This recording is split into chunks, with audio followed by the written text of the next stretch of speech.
구약성경 320페이지 여호수아서 1장 8절에서 9절까지의 말씀입니다.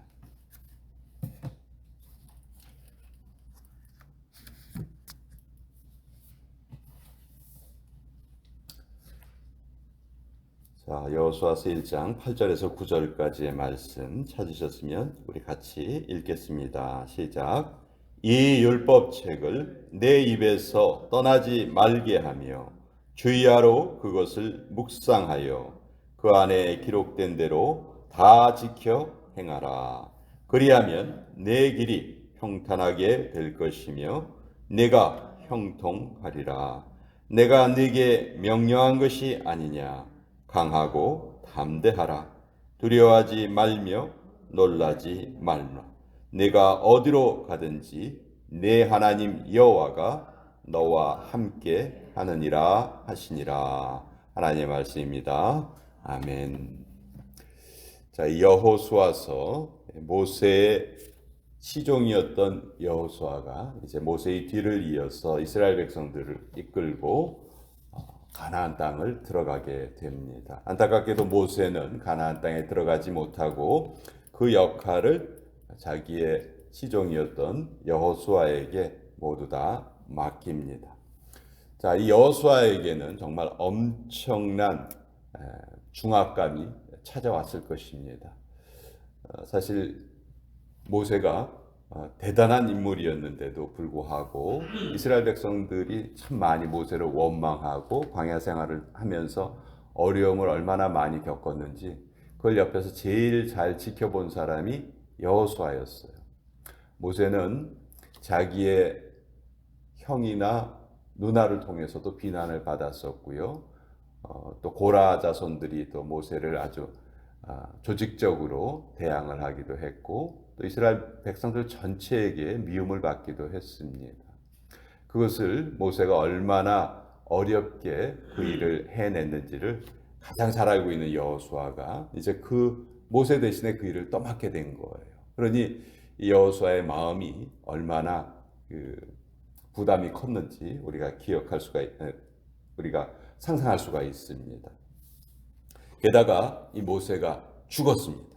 1절에 보시면 여호와의 종 모세가 죽은 후에, 모세라도 살아있으면 어려울 때 조언을 얻고 하겠지만 모세가 죽은 후에 이제 여호수아에게 모든 책임이 맡겨졌어요.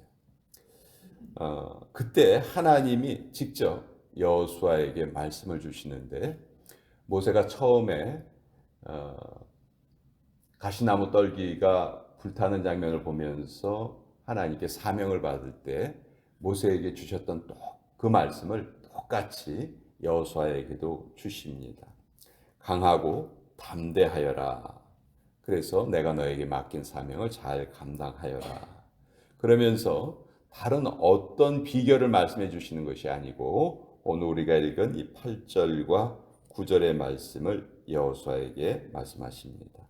네가 지금 내가 저 가나안 땅을 들어가서 어떻게 이 백성들을 이끌고 저 가나안 땅을 차지할까? 그거 가지고 네가 고민할 때가 아니다. 그것은 내가 할 일이고 네가 할 일은 오직 나의 말을 내 입에서 떠나지 말게 하고 그것을 묵상하고 행하는 일이다. 우리가 이런 걸 볼 때마다 우리의 신앙이 참 어떤 때에는 현실과 너무 동떨어져 있는 것 같아요. 그렇죠? 우리 현실적으로 우리를 찾아오는 문제들은 정말 긴급한 문제들이고 그 문제가 해결되지 않으면 큰일 날 것처럼 보이는 그런 문제들이 대부분이에요.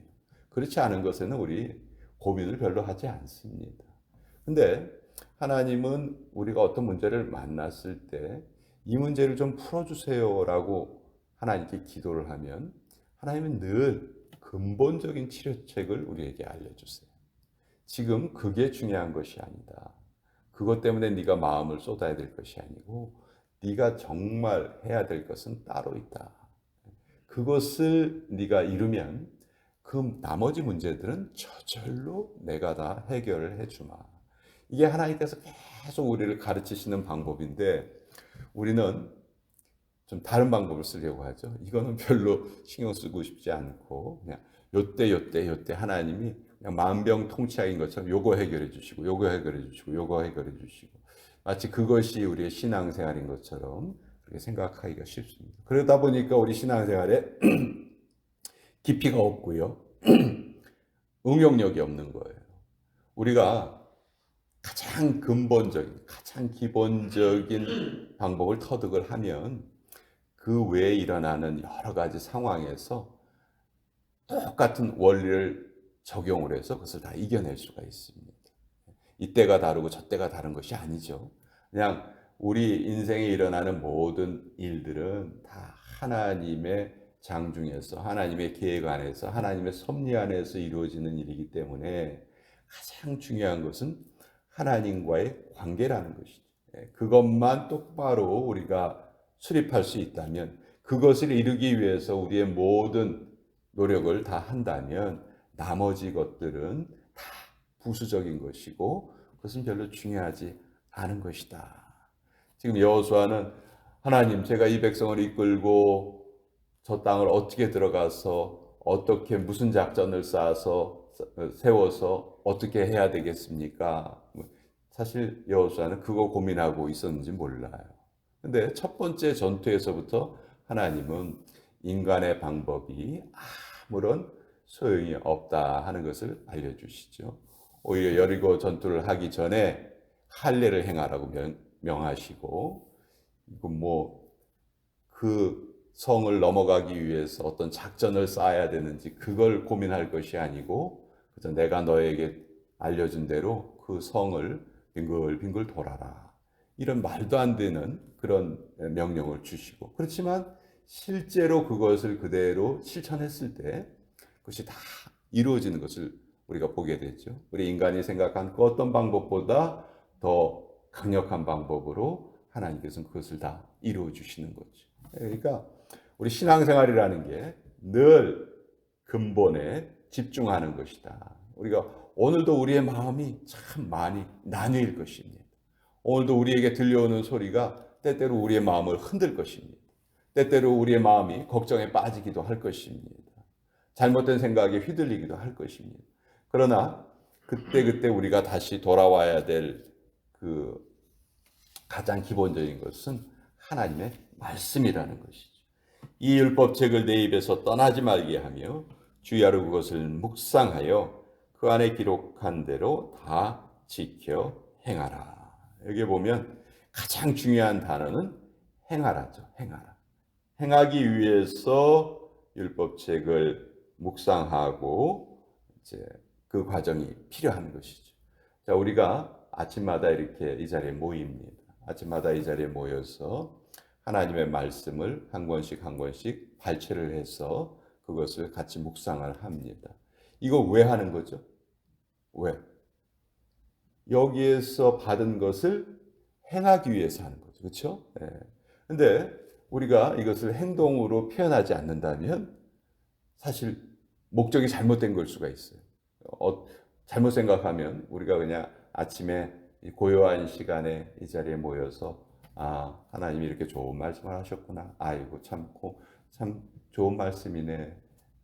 거기에서 그친다면 사실 이 시간의 목적을 우리가 잘못 알고 있는 것이죠. 우리가 여기에서 하나님 주신 말씀을 받았다면 그것을 반드시 행동으로 옮겨야 됩니다. 그리고 그 옮기는 과정 중에 불편하고 어려움이 반드시 우리를 찾아옵니다. 하나님의 말씀을 지키려 할 때 저항이 있고 그것을 반대하는 세력이 반드시 있어요. 그러나 하나님 뭐라고 말씀하십니다. 뭐라고 말씀하시는가 하면 9절에 내가 내게 명령한 것이 아니냐 강하고 담대하라 두려워하지 말며 놀라지 말라 네가 어디로 가든지 네 하나님 여호와가 너와 함께 하느니라. 하나님 우리와 함께 하신다. 이 진리의 말씀은 아마 성경 첫 번째 책에서부터 마지막 책까지 정말 끊임없이 나와요. 내가 너와 함께 한다. 예수님께서도 세상 끝날까지 내가 너와 함께 하겠다 약속해 주셨고. 근데 또 이 말씀만큼 우리가 자주 기억하지 못하는 말씀이 없는 것 같아요. 과연 내 인생이 제대로 풀려갈까? 우리는 기도를 하면서도 이 생각이 꽉 차 있고요. 과연 이 교회가 앞으로도 계속 잘 교회의 사명을 잘 감당할 수 있을까? 목회자가 기도를 하면서도 마음 한구석에 그런 생각이 찾아올 때가 있습니다. 항상 우리 마음을 조아리면서 살아가는 것 같아요. 그러나 그때마다 우리가 기억해야 될 것은 여호와가 나와 함께 하신다. 오늘도 내 인생길이 내 뜻대로 살아가는 것 같지만 따지고 보면 다 하나님이 마련해 주신 그 배경 속에서 우리가 살아가고 있는 거예요. 하나님이 마련해 주신 그 시간대 속에서 우리가 살아가고 있는 것이고 하나님이 마련해 주신 그 공간 안에서 우리가 살아가고 있는 것이죠. 그건 뭐 내가 만들고 내가 선택한 것이 아니라는 거예요. 예. 근데 우리가 이 사실을 자꾸 놓쳐요. 자꾸 놓쳐요. 예. 그래서 오늘도 여호수아서의 말씀을 통해서 다시 한번 우리 자신을 좀 마음을 잘 다스렸으면 좋겠습니다. 우리가 아침마다 모여서 하나님의 말씀을 묵상하는 이유는 행동으로 옮기기 위해서다. 그 행동의 가장 큰 원칙은 사랑이죠. 하나님 사랑과 이웃 사랑. 이거 하기 위해서 우리가 아침마다 모이는 겁니다. 그리고 오늘 우리에게 그 시간이 하나님으로부터 주어진 거예요. 하나님이 우리에게 24시간을 또 허락을 해 주셨죠. 또 그런 과정 중에 분명히 어려움이 찾아오지만 그 어려움 가운데 하나님이 우리와 함께 하신다. 즉 내가 그것을 지키고자 하는 마음이 더 강하면요. 반드시 그것을 지킬 수가 있는 것이고 내가 그것을 지키려는 마음이 흐지부지할 때에는 그것을 지킬 수 없다는 것이죠. 하나님이 나와 함께 하신다는 것은 나 대신 모든 일을 해주신다는 그런 의미가 전혀 아닙니다. 하나님이 우리의 믿음을 바라보고 계시고 감찰하고 계신다는 거죠. 우리가 그것을 행하려 할 때 하나님이 힘을 더해 주시는 거고 우리가 행하려 하지 않으면 아무리 하나님이시라도 아무것도 하실 수 없는 거예요. 그것이 우리 믿음의 신비입니다. 그래서 오늘도 우리는 이 여호수아서의 말씀을 받았습니다. 하나님께서 우리를 통해서 하나님의 그 사랑의 뜻을 우리를 통해서 이루고자 하십니다. 오늘도 우리는 그 사랑을 행하는 도구가 되어야 될 것이고 모든 어려움은 우리의 마음을 보시고 하나님께서 다 넘어가게 하실 것이다. 그 마음으로 또 오늘 하루를 같이 살았으면 좋겠습니다.